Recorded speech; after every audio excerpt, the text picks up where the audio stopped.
दास्ताने मुल्ला नसरुद्दीन।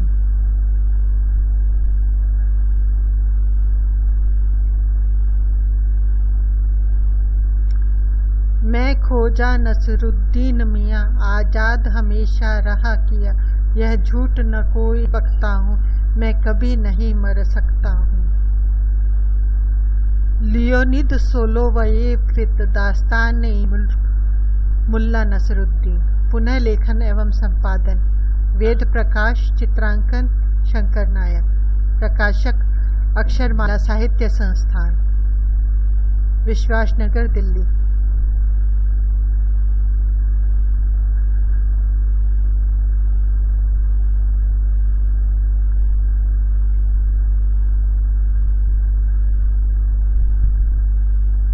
मुल्ला नसरुद्दीन।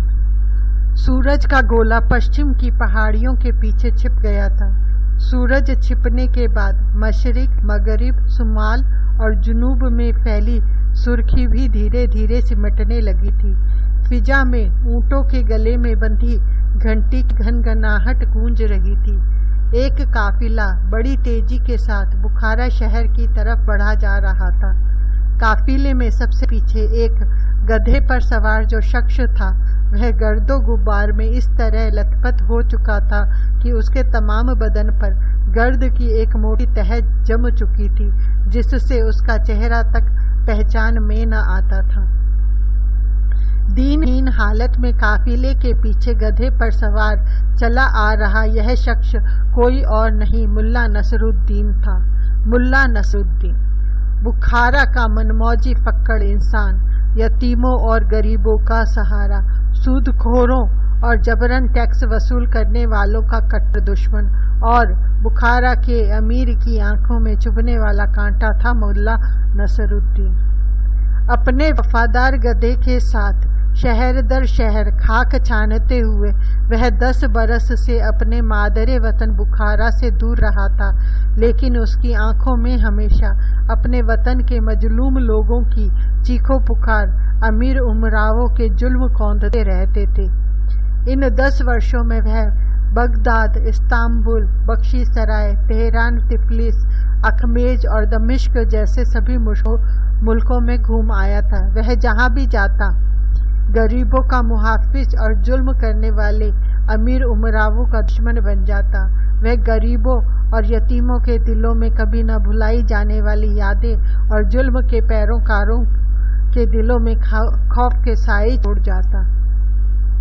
अब वह अपने प्यारे वतन बुखारा लौट रहा था, ताकि बरसों से भटकती अपनी जिंदगी को वह कुछ चैन सुकून भरे ठहराव के पल दे सके। काफिले के पीछे चल रहा मुल्ला नसरुद्दीन हालांकि गर्दो गुब्बार में पूरी तरह लथपथ हो चुका था, मगर फिर भी वह खुश था। इस धूल मिट्टी से उसे सूंधी सूंधी खुशबू आती महसूस हो रही थी। आखिर यह मिट्टी उसके अपने प्यारे वतन बुखारा की जो थी। काफिला जिस वक्त शहर की चार दीवारी के करीब पहुंचा, फाटक पर तैनात पहरेदार फाटक बंद कर रहे थे। काफिले के सरदार ने दूर से ही मोहरों से भरी थैली ऊपर उठाते हुए चिल्लाकर पहरेदारों से कहा, खुदा के वास्ते को हमारा इंतजार करो।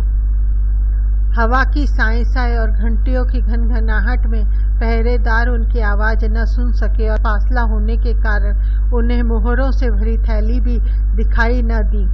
फाटक बंद कर दिए गए, अंदर से मोटी मोटी सांगलें लगा दी गई और पहरेदार बुर्जियों पर चढ़कर तोपों पर तैनात हो गए। धीरे धीरे अंधेरा फैलना शुरू हो गया था। हवा में तेजी के साथ साथ कुछ ठंडक भी बढ़ने लगी थी। आसमान पर सितारों की टिमटिमाहट के साथ दूज का चांद चमकने लगा था। सरदार ने काफिले को वहीं चार दीवारी के पास ही डेरा डालने का हुक्म दे दिया। बुखारा शहर की मस्जिदों की ऊंची ऊंची मीनारों से झुटपटे की उस खामोशी में अजान की तेज तेज आवाजें आने लगी। अजान की आवाज सुनकर काफिले के सभी लोग नमाज के लिए इकट्ठा होने लगे, मगर मुल्ला नसरुद्दीन अपने गधे के साथ एक और को खिसक लिया। वह अपने गधे के साथ चलते हुए कहने लगा, ए मेरे प्यारे गधे, काफिले के इन लोगों को तो खुदा ने सब कुछ अता किया है, जिसके लिए ये व्यापारी नमाज पढ़कर खुदा का शुक्रिया अदा करें। ये लोग शाम का खाना खा चुके हैं और अभी थोड़ी देर बाद रात का खाना खाएंगे। मेरे वफादार गधे, मैं और तू तो अभी भूखे हैं। हमें न तो शाम का खाना मिला है और न ही अब रात को मिलेगा। हम किस चीज़ के लिए खुदा का शुक्रिया अदा करें? अगर अल्लाह हमारा शुक्रिया चाहता है तो मेरे लिए पुलाव की तश्तरी और तेरे लिए एक गट्ठर पत्तियां वाला घास भिजवा दे। काफिले से काफी दूर आकर उसने अपने गधे को पगडंडी के किनारे एक पेड़ से बांध दिया और पास ही एक पत्थर अपने सिरहाने रखकर नंगी जमीन पर ही लेट गया। ऊपर टिमटिमाते सितारों भरे आसमान पर उसकी नजरें टिक गई। आसमान में टिमटिमाते सितारों का जाल सा बुना हुआ था। पिछले 10 सालों में अक्सर इन सितारों को देखते देखते उसकी अच्छी खासी जान पहचान हो गई थी। अक्सर वह इन सितारों को निहारता रहता था, कभी बगदाद से, कभी इस्तांबुल से, कभी दमिश्क से, तो कभी तेहरान से। तमाम शहरों में उसे आसमान और आसमान पर टिमटिमाते हुए सितारे एक ही जैसे लगते थे। वही गहरा और खामोश सा आसमान और वही टिमटिम करते जान पहचाने सितारे। दुनिया भर के शहरों में सरहद ने आकर जो गहरी गहरी अपने पराये की खाई खोदी हुई है, ऐसा कुछ भी आसमान और उसके सितारों के दरमियान उसे कभी महसूस न किया था। उसे हमेशा यही लगता था कि रातों की शांत व पवित्र दुआओं की आवाज़ें उसे बड़े धनवानों से भी धनवान बना देती थी, और आखिर वह खुद को धनवान महसूस करे भी तो क्यों नहीं। उसे वह सब कुछ हासिल था जो दुनिया के बड़े बड़े रईसों को भी हासिल ना था। इस दुनिया में हर आदमी का अपना अपना नसीब होता है। भले ही अमीर लोग सोने चांदी के बर्तनों में खाना खाएं, लेकिन वे अपनी सभी रातें छत के नीचे गुजारने को ही मजबूर हैं। इस तरह मुल्ला नसरुद्दीन की तरह सर्द और सितारों भरे आसमान को निहारते हुए और कल्पना की उड़ान भरते हुए अमीर लोग कभी भी सोचने का मौका नहीं जुटा सकते, ऐसा उन बेचारों का नसीब कहा जो उन्हें इस तरह की सहूलियत मिल सके। एकजुट होकर नमाज अदा करते लोग अपनी इबादत पूरी करके अपने अपने खेमों में भोजन की व्यवस्था में जुट गए। 4 दीवारी के बाहर बड़े बड़े कड़ाहों के नीचे आग जलने लगी। जिबह के लिए तैयार भेड़ें और बकरियां बुरी तरह मिमियां उठी। कड़ाहों के नीचे जलती आग ने भुनते हुए मसालों की गंध हवा में बखेर दी। मुल्ला नसरुद्दीन हवा के रुख को पहचानकर उस जगह पर जा लेटा जहां पर यह भूख जगाने वाली खाने की गंध ना पहुंच सके। तारों को निहारता हुआ वह सोच रहा था कि कल जब वह बुखारा शहर में प्रवेश करेगा तो उसे फाटक पर ही चुंगी अदा करनी पड़ेगी। हालांकि उसे बुखारा छोड़े 10 बरस बीत चुके थे, मगर अभी तक उसे बुखारा के सभी रिवाजों की पूरी जानकारी थी। उसने यही सोचकर अपनी रकम का आखिरी हिस्सा बचाकर रख छोड़ा था। वह दुनिया के भले ही किसी मुल्क में रहा हो, उसे अपने बुखारा की और बुखारा के रीति रिवाजों की हमेशा याद आती रहती थी। लेटा लेटा वह अपने प्यारे वतन की याद में खो गया।